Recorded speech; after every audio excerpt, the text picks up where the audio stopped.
కీలక భేటీ 10 రోజుల్లో జరగబోయేది ఏమిటి? అందరి దృష్టి ఆయన మీదే.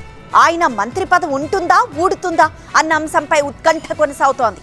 ఈ క్రమంలో సీఎం రేవంత్ గవర్నర్ను కలవడం ఆసక్తికరంగా మారింది. కొన్ని నెలలుగా ఆ విషయాన్ని తేల్చని గవర్నర్ 10 రోజుల్లో ఈ అంశంపై క్లారిటీ ఇస్తారా?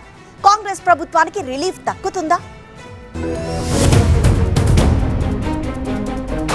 సీఎం రేవంత్ రెడ్డి రాష్ట్ర గవర్నర్ శివప్రతాప్ శుక్లాతో భేటీ కావడం రాజకీయ వర్గాల్లో పెద్ద ఎత్తున చర్చ జరుగుతోంది. లోక్ భవన్ కు వెళ్లిన ముఖ్యమంత్రి గత కొంతకాలంగా పెండింగ్ లో ఉన్న గవర్నర్ కోటా ఎమ్మెల్సీ ఫైల్ గురించి ప్రధానంగా చర్చించారు. నిబంధనల ప్రకారం చట్టసభ సభ్యుడు కాని వ్యక్తి మంత్రిగా ప్రమాణ స్వీకారం చేస్తే 6 నెలల్లోపు అసెంబ్లీ లేదా కౌన్సిల్ సభ్యుడిగా ఎన్నిక కావాల్సి ఉంటుంది. అజరుద్దీన్ మంత్రిగా బాధ్యతలు చేపట్టి ఈ నెల 30తో 6 నెలల గడువు ముగియనుంది. అంటే మరో 10 రోజుల్లోపు ఆయన ఎమ్మెల్సీగా ఎన్నిక కాకపోతే మంత్రి పదవికి రాజీనామా చేయాల్సి ఉంటుంది. ప్రభుత్వం పంపిన ఎమ్మెల్సీ అభ్యర్థుల జాబితాలో కోదండరామ్ తో పాటు అసరుద్దీన్ పేరున్నప్పటికీ గవర్నర్ ఆ ఫైల్ పై ఇంకా తుది నిర్ణయం తీసుకోకపోవడంతో ఉత్కంఠ నెలకొంది.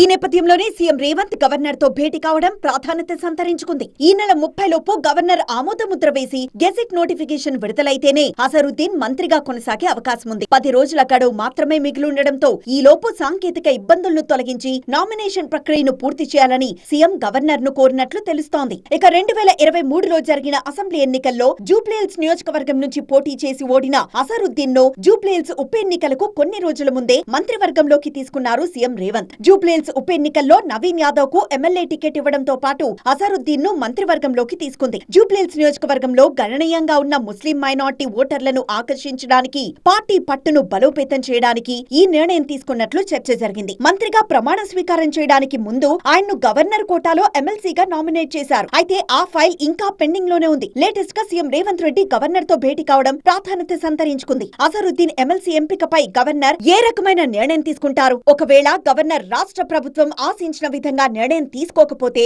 ఎలాంటి పరిణామాలు చోటు చేసుకుంటాయన్నది రాజకీయంగా ఆసక్తి రేపుతోంది.